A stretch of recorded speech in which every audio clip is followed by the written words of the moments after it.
Hi friends, എല്ലാവരും സുഖമായിരിക്കുന്നുണ്ടല്ലോ അല്ലേ? GS vlog Parassala വീഡിയോയിലേക്ക് ഏവരെയും സ്വാഗതം ചെയ്യുകയാണ്. അപ്പോൾ നിങ്ങളെല്ലാവരും തമ്പനയിൽ കണ്ടതുപോലെ രേണുസുധീരെ വിഷയം തന്നെയാണ്. എനിക്ക് കണ്ടൻറ്റ് അവർ തരുന്നത് കൊണ്ട് മാത്രമാണ് ഞാൻ ഇതെടുത്ത് വെച്ച് റിയേറ്റ് ചെയ്യുന്നത്. അത് രേണുസുധി ഇട്ട് തരികയല്ലേ, അപ്പോൾ പിന്നെ നമുക്ക് റിയേറ്റ് ചെയ്യാതിരിക്കാൻ പറ്റത്തില്ലല്ലോ. അതുകൊണ്ടാണ് റിയേറ്റ് ചെയ്യുന്നത്.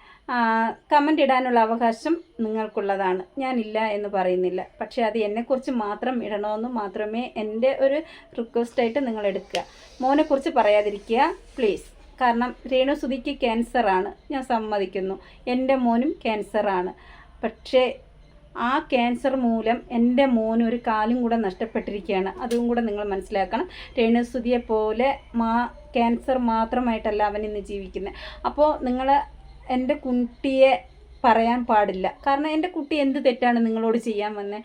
അവനെ അടിച്ചാൽ പോലും കൊണ്ടുകൊണ്ട് നിൽക്കുന്ന ഒരു ടൈപ്പാണ് അവൻ. അതുകൊണ്ട് അവനെ പറയാതിരിക്കും. പറഞ്ഞാൽ ഞാൻ അത് എങ്ങനെ ഇനി ചെയ്യുമെന്നറിയില്ല പ്ലീസ്. അതുകൊണ്ടാണ് ഞാൻ ആ ഒരു മെസ്സേജ് നിങ്ങളോട് നിർത്താൻ പറഞ്ഞത്. അതിപ്പോൾ നല്ലതായാലും ചീത്തയായാലും നിങ്ങൾക്ക് താല്പര്യം ഉണ്ടെങ്കിൽ മാത്രം മെസ്സേജ് ഇട്ടാൽ മതി, ഓക്കെ? പിന്നെ ഒരു അംഗവൈകല്യമായ ഒരു കുട്ടിയെ നിങ്ങൾ ഇതുപോലെ എന്തെങ്കിലും മോശമായിട്ട് പറയുകയോ അവൻ്റെ മനസ്സ് വേദനിപ്പിക്കുകയോ ചെയ്താൽ എന്തായിരിക്കും ശിക്ഷയെന്ന് ഞാൻ പറയാതെ നിങ്ങൾക്ക് ഊഹിക്കാൻ കഴിയുമെന്ന് വിചാരിക്കുന്നു. എൻ്റെ വീഡിയോ നമ്മുടെ സ്റ്റേഷൻ വഴിയെല്ലാം കാണുന്നതാണ്. എന്നെ ഒരുപാട് പേര് എന്നെ വിളിച്ച് സംസാരിച്ചതുമാണ്. അപ്പോൾ അവർ തന്നെയാണ് എന്നെ സ്റ്റേഷനിൽ തന്നെയാണ് ഇതൊരു വിളിച്ച് പറഞ്ഞത്. ഇനി ഇതുപോലെ കമൻറ്റുകൾ വല്ലതും വരികയാണെങ്കിൽ ഞങ്ങളെ വിളിച്ച് പറഞ്ഞാൽ മതി, ബാക്കി കാര്യങ്ങൾ ഞങ്ങൾ നോക്കിക്കോളാം എന്നൊക്കെയാണ് അവർ പറഞ്ഞത്. അപ്പോൾ അതുകൊണ്ടാണ് ഞാൻ ഇതൊന്ന് പറഞ്ഞ. സ്റ്റേഷനിലെ സാറിൻ്റെ പേരൊന്നും തൽക്കാലം ഞാൻ പറയുന്നില്ല, ഓക്കെ? അപ്പോൾ എന്തായാലും ഇതൊക്കെയാണ് കാര്യങ്ങൾ. അപ്പോൾ രേണുസുധി തന്നെയാണ് നമ്മുടെ വിഷയം എന്ന് പറഞ്ഞല്ലോ. അപ്പോൾ രേണുസുധി ഈ ഒരു അസുഖത്തിൽ കിടന്ന് എന്തൊക്കെയാണ് കാട്ടിക്കൂട്ടുന്നതെന്ന് നമുക്ക് കാണണ്ടേ? അപ്പോൾ നമുക്ക് അതൊന്ന് കണ്ടിട്ട് വരാം. ആദ്യം ഫുള്ള് കാണാമോ ചാറ്റ്? ഇതാണ് എൻ്റെ ചാറ്റ് കാണിച്ചുകൊണ്ടാണ് ഞാനിത് പുറത്ത് വിട്ടത് കേട്ടോ, അല്ലെങ്കിൽ ഞാൻ ഒരിക്കലും വിടത്തില്ലായിരുന്നു മോനെ. വേണ്ടേ മോൻ അന്ന് എന്നോട് പറയാന്നേ അമ്മേ അത് വേണ്ട കേട്ടോ എന്ന് പറയായിരുന്നു. അമ്മ ഇത് ചെയ്യത്തില്ലായിരുന്നു മോനെ. മോൻ ഗുഡ് നന്നായെന്ന് പറഞ്ഞുകൊണ്ട് മാത്രമാണ് ഞാനത് ചെയ്തത്. തുടങ്ങി അന്നാണെന്ന് നിങ്ങൾ ഓർത്തോണം. എൻ്റെ തുടങ്ങി അന്ന് 500 സബ് കഴിഞ്ഞു. അപ്പം കിച്ചു എന്താ എന്നോട് പറഞ്ഞ മറുപടി? നിങ്ങൾ മേലെ ഇത് ചെയ്യരുതെന്നല്ല പറഞ്ഞത്, നിങ്ങൾ ഇനി ഇത് ഒരിക്കലും ചെയ്യരുതെന്ന് കിച്ചു അന്ന് എന്നോട് പറയുമായിരുന്നെങ്കിൽ മോനെ കിച്ചു അമ്മ സബ്സ്ക്രിപ്ഷൻ തുടങ്ങത്തില്ലായിരുന്നു. പക്ഷെ മോൻ എന്നാ പറഞ്ഞെന്നറിയോ? ഗുഡെന്ന്. അതിനുശേഷം ഞാൻ പറഞ്ഞ 600 കഴിഞ്ഞു, 180 രൂപയാണ്. അപ്പം കിച്ചു പറയാത്താ 180. ഞാൻ പ്രസവിച്ച എൻ്റെ ഒരേ ഒരു കുഞ്ഞ് നിന്നെ ഞാൻ നിനക്ക് തന്നിട്ടേ ഉള്ളു പൈസ, അതിന് കണക്ക് പറഞ്ഞല്ല. അപ്പോ എനിക്ക് തരണ്ട, എന്നെ വന്ന് കാണണ്ട, ആരുടെ വിഷമം തീർക്കാൻ എന്നെ വന്ന് കാണും. ഇന്ന് വരെ കണ്ടുമില്ല, വിളിച്ചുമില്ല, മിണ്ടിയില്ലല്ലോ. വേണ്ട, ഇനി ഇത് വേണ്ട. എന്നെ വെറുതെ വിട്ടേക്ക്. ഞാൻ ചത്താലും എൻ്റെ ശവം പോലും നിങ്ങൾ ആരും വന്ന് കണ്ട് എന്നെ ഒരു റീത്ത് പോലും ആരും സമർപ്പിക്കണ്ട. എന്നെ വെറുതെ വിട്ടേക്ക്. നിങ്ങൾ കേട്ടല്ലോ അല്ലേ? രേണുസുധി പറഞ്ഞതെല്ലാം നിങ്ങൾ വ്യക്തമായിട്ട് കേട്ടതാണ്. അപ്പോൾ ഇനി ഞാനത് ഒരു പ്രൂഫ് ഇല്ലാതെ നിങ്ങളുടെ മുന്നിൽ വന്ന് പറഞ്ഞു എന്ന് നിങ്ങൾ പറയരുത് കേട്ടോ. അപ്പോൾ ആദ്യം തന്നെ രേണുസുധി പറയുന്ന കാര്യങ്ങളാണ്. ചാറ്റ് കിച്ചു പുറത്ത് വിട്ടു, അപ്പോൾ ഇനി അമ്മ എന്നുള്ള രീതിയിൽ അമ്മയും പുറത്ത് വിട്ടു. ആ ചാറ്റിൽ എന്താ രേണുസുധി പ്രശ്നം? എനിക്ക് കണ്ടിട്ട് ഒരു പ്രശ്നം തോന്നുന്നില്ല. അമ്മ സബ്സ്ക്രിപ്ഷൻ തുടങ്ങി മോനെ, അതിലെന്താ തെറ്റ്? ആ മൂമറ് ശരി, നടക്കട്ടെ, അമ്മയുടെ ഇഷ്ടം. അതൊക്കെ ശരിയാണ്. അത് കഴിഞ്ഞിട്ട് ഒരു ദിവസത്തിൽ 500 സബ്സ്ക്രിപ്ഷൻ കിട്ടി. അപ്പോൾ അമ്മ പറയണ ഗുഡ് അമ്മേ. അപ്പോൾ ഒരു സബ്സ്ക്രിപ്ഷന് എത്രയാണെന്ന് ചോദിക്കുന്നു. 180 ആണെന്ന് പറയുന്നു. അവനൊരു 180 രൂപ താ എന്ന് ചോദിക്കുന്നു. എന്തിന്? സബ്സ്ക്രിപ്ഷനിൽ അവനും കൂടെ ചേരാൻ വേണ്ടിയിട്ട്. അവന് വേറെ വരുമാനമൊന്നും അപ്പോഴില്ലായിരുന്നല്ലോ. അപ്പോൾ അതിലെന്താ രേണുസുധി തെറ്റ്? എനിക്ക് തോന്നുന്നില്ല ഒരു തെറ്റും. അമ്മ നല്ലത് മാത്രം ചെയ്യും. അതായത് അവൻ പറയുന്നില്ലേ, ബിഗ് ബോസിൽ പോയി ഇത്രയും വലിയൊരു ഫേമസ് ആയ ഒരു അമ്മ മോശപ്പെട്ട രീതിയിൽ ഒരു കാര്യവും ചെയ്യില്ല എന്ന് കിച്ചു വിശ്വസിച്ചു അല്ലേ? അപ്പം മോശപ്പെട്ട രീതി വന്നതുകൊണ്ട് മാത്രമാണല്ലോ കിച്ചു പ്രതികരിച്ചത്. അതുവരെ അവനൊന്നും പറഞ്ഞിട്ടില്ലല്ലോ. അതിലെന്താ തെറ്റ് രേണു?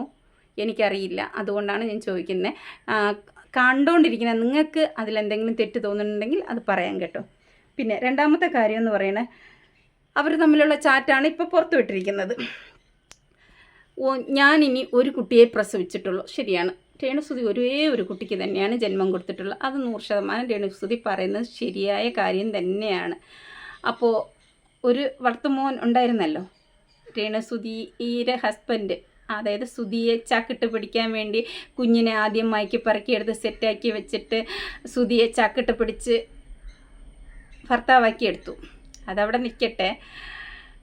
ആ ഭർത്താവിൽ നിന്ന് നേരത്തെ ഒരു കുട്ടി ഉണ്ടെന്ന് അറിഞ്ഞിട്ടും ആ രേണുസുതി എന്തുകൊണ്ട് സുധിയെ തന്നെ കല്യാണം കഴിക്കാൻ തീരുമാനിച്ചത്? ഇതുപോലെ എന്നെങ്കിലും ഒരിക്കൽ രേണുസുതി ഇതുപോലെ ഫേമസ് ആവണം എന്ന് ആഗ്രഹിച്ചിരുന്നു, അന്നത്തെ കാലത്തെ തന്നെ, അല്ലേ? പക്ഷേ ഭർത്താവിന് ഇഷ്ടമില്ലാത്തത് കൊണ്ട് രേണുസുതി ഒതുങ്ങിക്കൂടുകയായിരുന്നു. അതിൻ്റെ പേരിൽ പലപ്പോഴും പല കാര്യങ്ങളുമായിട്ട് അഭിപ്രായ വ്യത്യാസങ്ങളുണ്ടാവും, നിങ്ങൾ തമ്മിൽ പിണക്കങ്ങളുണ്ടാവും, എല്ലാം ഉണ്ടാവും. അന്നൊന്നും സോഷ്യൽ മീഡിയയിൽ ഇതൊന്നും കൊണ്ടിട്ടില്ലല്ലോ രേണുസുതി. ഇല്ല. രേണുസുതിയുടെ ഹസ്ബൻഡ് എന്ന് മരിച്ചോ അതിന് ശേഷമാണ് രേണുസുതിയെ 10 പേര് അറിയാൻ തുടങ്ങിയത്, അല്ലേ? അതും മാന്യമായിട്ടുള്ള രീതിയായിരുന്നുവെങ്കിൽ ഇപ്പോഴും ഇതുപോലത്തെ ഒരു അവസ്ഥയിൽ ചിലപ്പോൾ ഇപ്പോൾ ക്യാൻസർ ആയതുകൊണ്ട് ചിലപ്പോൾ അത് പബ്ലിക്കിലേക്ക് വന്നേനെ. പക്ഷെ നല്ല രീതിയിൽ രേണുസുതിക്ക് നല്ല രീതിയിൽ എല്ലാവരുടെയും സപ്പോർട്ടുണ്ടായിരുന്നേനെ അങ്ങനെ ആയിരുന്നുവെങ്കിൽ. പക്ഷേ രേണുസുതി കുറേ അഭിനയിച്ചു, അതൊന്നും തെറ്റല്ല. അഭിനയിച്ചു, കുറേ ഇനാഗ്രേഷനൊക്കെ ചെയ്തു, ഗൾഫിൽ പോയി പല കാര്യങ്ങളും ചെയ്തു. അതിനൊന്നും എനിക്ക് തോന്നുന്ന അത് നിൻ്റെ ജോബല്ലേ, ചെയ്തോ, കുഴപ്പമില്ല. പക്ഷേ പബ്ലിക്കിൽ വന്നിരുന്നിട്ട് പേഴ്സണൽ പാർട്ടുകൾ പുറത്തിടുകയും പിന്നെ നാവ് കൊണ്ടുള്ള ആ ഒരു ചുറ്റിക്കളിയും ഇതെല്ലാം കണ്ടപ്പോഴാണ് കിച്ചു പ്രതികരിച്ചത്. എനിക്കത് തെറ്റായിട്ട് തോന്നുന്നില്ല. അമ്മ ഇതുപോലെ ചെയ്യുമെന്ന് അവന് നേരത്തെ ഊഹിക്കാമായിരുന്നുവെങ്കിൽ ചിലപ്പോൾ അവൻ സബ്സ്ക്രിപ്ഷൻ ചെയ്യണ്ട എന്ന് അവൻ പറയുമായിരുന്നു. പക്ഷെ അവൻ ഒരിക്കലും അമ്മ ഇങ്ങനെ ചെയ്യില്ല എന്ന് അവൻ വിശ്വസിച്ചു, രേണുസുതിയെ വിശ്വസിച്ചു.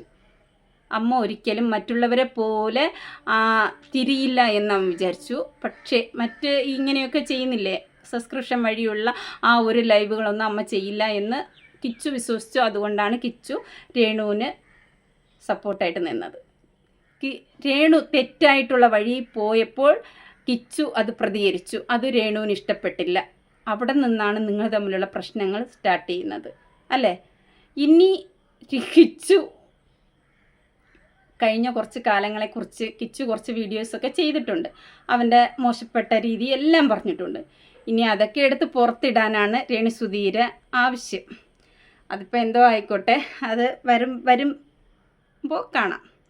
ഇനി ഒരു കാര്യം എന്ന് പറയുന്നത്, ഒരു വീഡിയോ കൂടെ ഞാനിവിടെ കൊടുക്കാം കേട്ടോ. അപ്പോൾ അതും കൂടെ നമുക്കത് കാണാം, കണ്ടിട്ട് നമുക്ക് തീരുമാനിക്കാം, അല്ലേ, എന്താണ് കാര്യമെന്ന്.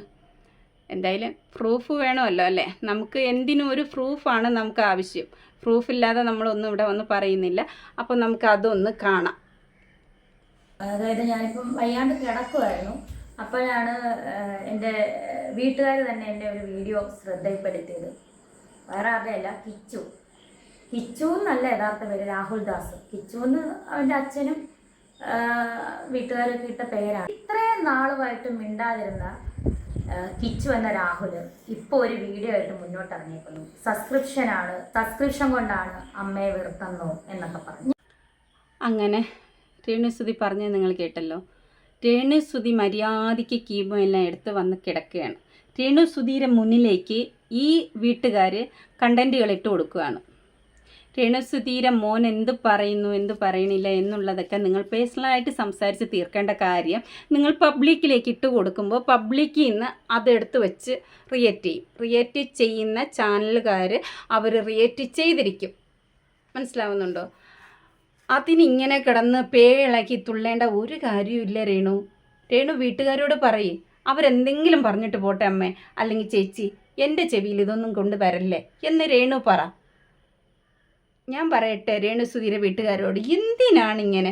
അവൾ ജീവനോടെ നല്ല രീതിയിൽ ആരോഗ്യവതിയായിട്ട് ജീവനോടെ വരണമെന്ന് ആഗ്രഹിക്കുന്ന ഒരു വീട്ടുകാരും ഇതുപോലെ നെഗറ്റീവ് കമൻറ്റുകൾ അവൾ ചെവിയിൽ കേൾപ്പിക്കുകയില്ല, നെഗറ്റീവ് കാര്യങ്ങൾ അവളോട് പറയത്തുമില്ല. 100%. നിങ്ങളെ കൊണ്ട് സന്തോഷിപ്പിക്കാൻ പറ്റുന്ന അത്രയും സന്തോഷിപ്പിക്കുക. വെറുതെ അവളെ വയലൻ്റാക്കി കീമോ എടുത്തുകൊണ്ടിരിക്കുന്ന ആളെ പ്രശ്നങ്ങളുണ്ടാക്കി പിന്നെ അവൾക്ക് വയ്യാതായി ആശുപത്രിയിൽ കൊണ്ടുപോയി അതിൽ നിന്നൊരു ഫേമസ് കയറ്റാനാണ് നിങ്ങൾ വീണ്ടും വീണ്ടും എയറിലോട്ട് കയറാൻ നോക്കുകയാണ്. മനസ്സിലായോ?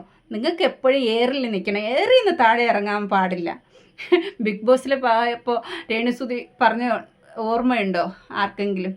എനിക്ക് നല്ല ഓർമ്മയുണ്ട് കേട്ടോ. സുധിച്ചേട്ടോ ഞാൻ വന്നു, ഐ ലവ് യു.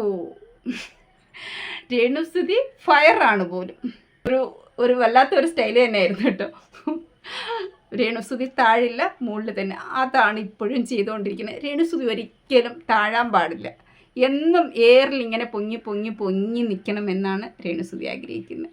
അല്ലേ രേണുസുധി? അതുകൊണ്ടാണോ ഇങ്ങനെയൊക്കെ ചെയ്യുന്നത്? പക്ഷേ ഇവിടെ നിന്നൊന്നും എണീറ്റ് വാ രേണുസുധി. ഞങ്ങളൊക്കെ കാത്തിരിക്കുന്നുണ്ട്. ഞങ്ങളെല്ലാവരും രേണുസുധിക്ക് വേണ്ടി പ്രാർത്ഥിക്കുന്നുണ്ട്, ആത്മാർത്ഥമായിട്ട് പ്രാർത്ഥിക്കുന്നു. രേണുസുധി പറയും പോലെ പുറത്ത് മാത്രമുള്ള ആ പറച്ചിലല്ല, ഉള്ളിൽ നിന്നുള്ള പറച്ചിലാണ്. അതുകൊണ്ട് പറയാം, ആത്മാർത്ഥമായിട്ട് തന്നെയാണ് രേണുസുധി ഞങ്ങളെല്ലാവരും നിനക്ക് വേണ്ടി പ്രാർത്ഥിക്കുന്നത്. അപ്പോൾ ഇതിൽ നിന്ന് മുക്തിയായി എണീറ്റ് വരണം, എന്നിട്ട് വേണം നമുക്ക് സംസാരിക്കാൻ. അതാണ് ഞാനും ആഗ്രഹിക്കുന്നത്, നിങ്ങളും അതായിരിക്കും ആഗ്രഹിക്കുന്നുണ്ടെന്ന് എനിക്കും അറിയാം. അപ്പോൾ അതിന് മുന്നേ ഒരു കാര്യം കൂടെ പറയട്ടെ. ഈ കിച്ചുവിൻ്റെ കൂടെ ഈ പറഞ്ഞ ശരിയാണോ രേണുസുധി? ഇനി ഞാൻ ചെത്താലും നീയോ, അതായത് സുധിയുടെ വീട്ടുകാരോ വന്ന് നോക്കരുത്, ഒരു റീത്ത് പോലും എനിക്ക് കൊണ്ടുവയ്ക്കരുത്, എന്നെ കാണാൻ വരരുത് എന്ന് പറഞ്ഞ് ശരിയാണോ? ഈ കാണാൻ വാ എന്ന് വിളിച്ച് വരുത്തുന്നത് രേണുസുധി തന്നെ, വന്നു കഴിഞ്ഞാൽ പിന്നെ വരരുതെന്ന് പറയണതും രേണുസുധി തന്നെ. രണ്ടും ഒരു വായിൽ നിന്ന് തന്നെയാണ് വരുന്നത്. അപ്പോൾ ഈ പറഞ്ഞ് ശരിയാണോ രേണു? ഞാൻ ചോദിക്കാനുള്ളതാണ് ചോദിക്കുന്നത് കേട്ടോ. രേണുസുധി പറയുമ്പോൾ നമ്മുടെ അഭിപ്രായമില്ലേ, നമ്മുടെ ആ ഒരു വ്യക്തിപരമായിട്ടുള്ള അഭിപ്രായം, അത് മാത്രമേ ഞാൻ ചോദിക്കുന്നുള്ളൂ. ആ പറഞ്ഞത് ശരിയാണോ? കിച്ചുവിൻ്റെ കൂടെ വീടല്ലേ അത്? ആണോ? അതോ രേണുസുധി അച്ഛൻ്റെ അമ്മയുടെയും വീട്ടിലാണോ രേണുസുധി ഇപ്പം കിടക്കുന്നത്? എനിക്കറിയാത്തോണ്ട് ചോദിക്കുന്നത് കേട്ടോ. രേണുസുധി വേണമെങ്കിൽ അങ്ങനെയും പറയും. എന്തായാലും രേണുസുധി സൂപ്പറാണ്, എനിക്കത് പറയാനുണ്ട് കേട്ടോ. സൂപ്പറാണ് രേണു, ഇങ്ങനെ തന്നെ ഇരിക്കണം. കാരണം എന്നാന്ന് പറയാം, വയ്യായ്മയൊന്നും ഒരു പ്രശ്നമേ അല്ല. പറയാനുള്ളത് ആരുടെ മൂത്ത് നോക്കി അങ്ങ് വിളിച്ചങ്ങ് കൂവണം. ആരുണ്ടെങ്കിലും ആരില്ലെങ്കിലും ഒരു പ്രശ്നവും ഇല്ല, മനസ്സിലായില്ലേ? എയറിൽ തന്നെ നിൽക്കുക, താഴേക്ക് ഒരിക്കലും ഇറങ്ങരുത്. നാണക്കേടാണ് താഴേക്ക് ഇറങ്ങിയ. ഓക്കെ, അതുകൊണ്ട് എയറിൽ നിന്നും താഴേക്ക് ഒരിക്കലും വരരുത്, മോശമല്ലേ അതൊക്കെ. അപ്പോൾ കഴിഞ്ഞ ദിവസം പറഞ്ഞതുപോലെ നല്ലതുപോലെ സുഖമായി രേണുസുധി എത്രയും പെട്ടെന്ന് ഈ അസുഖത്തിൽ നിന്ന് മുക്തി നേടി വരിക. ഓക്കെ, അപ്പോൾ വീട്ടുകാരൊക്കെ പറഞ്ഞത് കേട്ടല്ലോ. എന്ത് കിട്ടിയാലും രേണുവിൻ്റെ കയ്യിൽ കൊടുക്കുക. നിങ്ങൾക്ക് പണമാണ് വിഷയം, രേണുസുധിയുടെ വീട്ടുകാർക്ക് പണമാണ് വിഷയം. രേണുസുധി കൂടെ നിൽക്കുന്നവരെ ശ്രദ്ധിക്കുക, മനസ്സിലായോ? സൂക്ഷിക്കേണ്ട സമയത്ത് സൂക്ഷിക്കുക, ശ്രദ്ധിക്കുക. നിന്നെക്കൊണ്ട് അവർക്ക് പണം മാത്രമേ ആവശ്യമുള്ളൂ.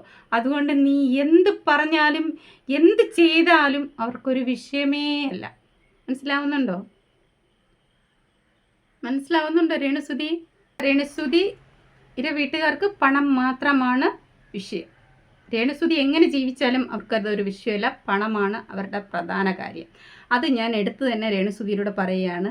ബുദ്ധി ഉണ്ടെങ്കിൽ കേൾക്കുക, ഓക്കെ? അല്ലെങ്കിൽ ആ ഒരു സാധനം രേണുസുധിക്ക് ഇല്ല എന്ന് എനിക്ക് നേരത്തെ അറിയാം, പിന്നെ പറഞ്ഞിട്ട് കാര്യമില്ല. ഇനി എന്താണ്? അപ്പോൾ കിച്ചു ഇനി വീടിന് പുറത്താണ്.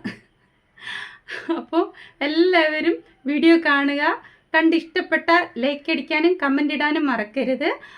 പുതിയതായിട്ട് കാണുന്നവരാണെങ്കിൽ ചാനലൊന്ന് സബും കൂടെ ചെയ്യുക കേട്ടോ.